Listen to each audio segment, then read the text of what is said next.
বোঝাতে পারতাম না। তো আমরা যারা কথায় কথায় খাবারের দোষ ধরি, আমাদের নবী সাল্লাল্লাহু আলাইহি ওয়াসাল্লামের এই সুন্নাত থেকে শিক্ষা নেওয়া উচিত যে মা বোনদের, আমাদের স্ত্রীদের, মহিলাদের খাবার যদি কখনো পছন্দ হয় আমরা খেলাম, আর অপছন্দ না হলে আমি খেতে চাচ্ছি না, অপারগতা প্রকাশ করলাম, আমরা দোষ ধরবো না। কঠিন, কিন্তু এই কাজটা আমাদেরকে করতে হবে যদি আমাদেরকে আদর্শ মুসলমান হতে হয়। আল্লাহ আমাদের সবাইকে সেই তৌফিক দান করুন।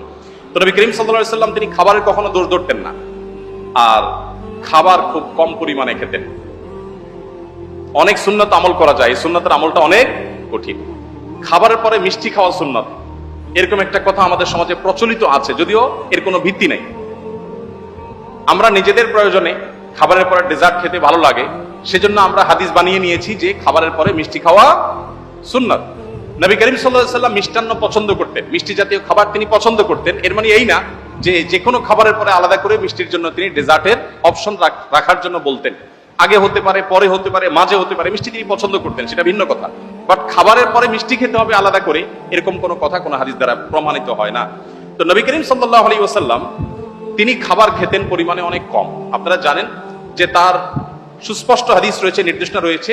তিনি বলেছেন আমাদের স্টমাককে 3 ভাগের 1 ভাগকে সলিড খাবার দিয়ে, আরেক ভাগকে পানীয় দিয়ে পরিপূর্ণ করতে, আরেক ভাগকে তিনি খালি রাখতে বলেছেন, এবং এটা আমাদের সুস্থ থাকতে সহায়ক ভূমিকা পালন করে।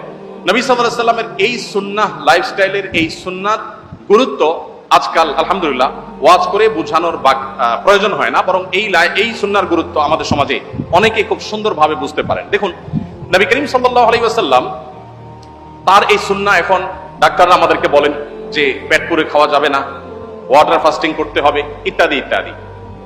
তো তার এই সুন্নাহ লাইফস্টাইলের যে উপকারিতা আছে, স্বাস্থ্যগত উপকারিতা আছে, সেগুলো আমার মনে হয় না যে আর বলার কোনো অপেক্ষা রাখে।